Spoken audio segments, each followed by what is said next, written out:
We still have one more topic that we haven't discussed, and partly this topic has to do with children. Today is a continuation of that very interview with Ivan, who works in Phuket at Severoge Hospital. Today we are talking about food and nutrition in Phuket.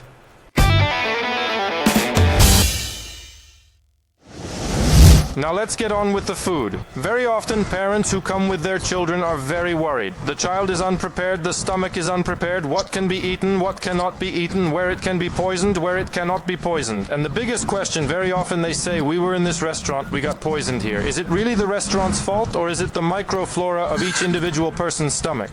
On the subject of the restaurant where you got poisoned, restaurants come in many varieties, you can't track them well. Expensive restaurant is more dangerous in this regard because in an expensive restaurant, this lobster, which was swimming in this tank, here he died his death. It is certainly not thrown out, it is 1,500 baht worth. They'll put it in the fridge, then they'll cook it for someone else.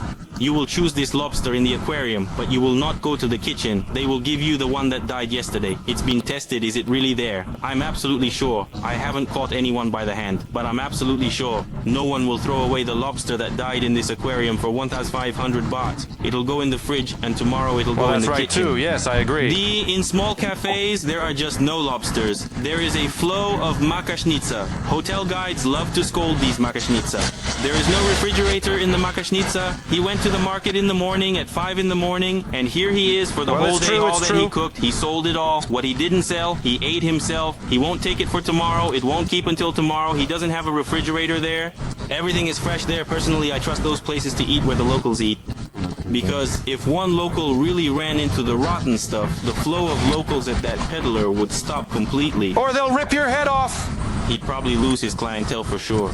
Yeah. With kids, it's not about the quality of the food, which is kind of rotten. You can't tell that easily. With children, the choice is limited because most Thai food is spicy. There are, of course, Russian restaurants, but nevertheless, it is always possible to find familiar food somewhere near your hotel.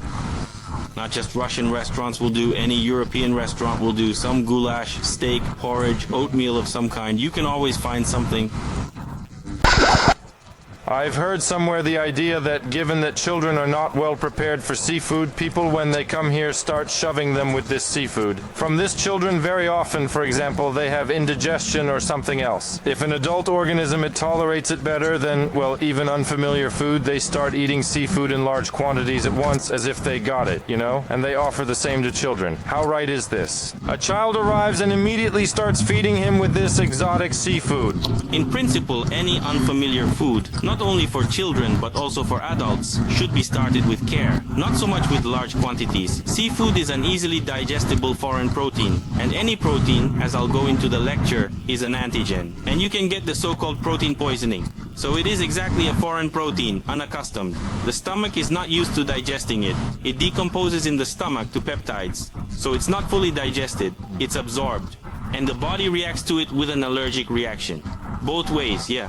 And maybe some other skin manifestations like a rash. Oh, a rash? Yeah. Oh, here's the thing. Any protein, any colorful, unfamiliar food can cause an allergic reaction. So take it slow, take it easy. The first day a little bit at a time, then you can go up from there. Not all at once, especially with children. Don't push them if they want to, please. But again, control it. So he doesn't eat, 200 grams of shrimp at a time, but a little bit at a time, yes you can. Only once during my life in Thailand, I went to the hospital with stomach ailments by myself. That time I ate birds, because this spicy food, it's a preservative, but non-spicy food spoils much faster in this climate.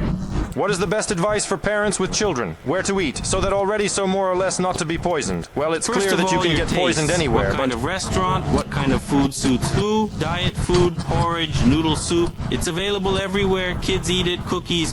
They have them at 7-Elevens. It's important. Ice. Ice in drinks is not always food grade. You can get food grade ice in bags at 7-Elevens, and then there's ice that comes in big bags. The bags of ice come in a truck. How it's laying there, what it's made of, then they put it in the cocktails. But it's not always like this. Not always and not everywhere. Some restaurants may have their own standards, but you can get caught up in that this ice isn't made from food-grade water, and you could get an intestinal infection from it if you're under the impression that you got poisoned in a restaurant. It's not necessarily that you had food poisoning in a restaurant. Maybe it was this ice. Maybe it was some juice from some poorly washed fruit.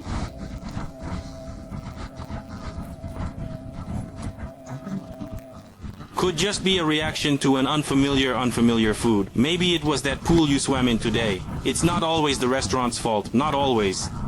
But let's summarize then. Basically, I think we've talked about everything. Is it really dangerous to go to Thailand with children? How difficult is it? And is there any difference between going to Turkey, Egypt, and so on in Thailand, exactly with children? No more dangerous than any other country. And in fact, to the countryside, the dangers are about the same everywhere all the time.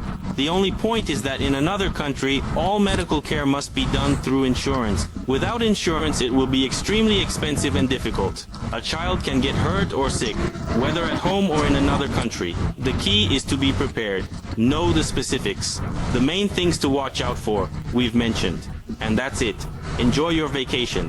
Medicines in principle do not really need to take with you. In principle, there are all the necessary drugs here. They may be analogs with a different name, but the simplest thing that can be useful to you and that you can do, cope with the disease yourself. Medicines from allergies, from temperature, from intestinal infections, it's all here. You don't need to carry a huge first aid kit. It's all self-explanatory, it's good quality, it's available in all pharmacies.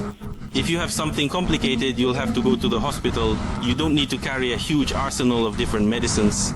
Well, ladies and gentlemen, I think we have discussed, in fact, this whole topic from all sides. Now, you realize that coming here with children is not a problem at all. Everything is very easy, and any illnesses are solved elementary. That's it. Thank you, Vanya, very much for that. I think in the next video, Vanya and I will go to the pharmacy and just show you, let's say, the most common medicines that are here. We'll show you what they look like. So I don't know when this video is going to come out, but I think soon. So be sure to subscribe to the channel, watch, wait for these videos, and write in the comments what other questions you would like us to discuss with Ivan about medical topics. But let's do it this way, not some specific diseases of yours, but so that we can, let's say, discuss this topic globally. Vanya, thank you very much again, and I hope to see you again, but not for your work, let's say. Okay, see you later. Bye.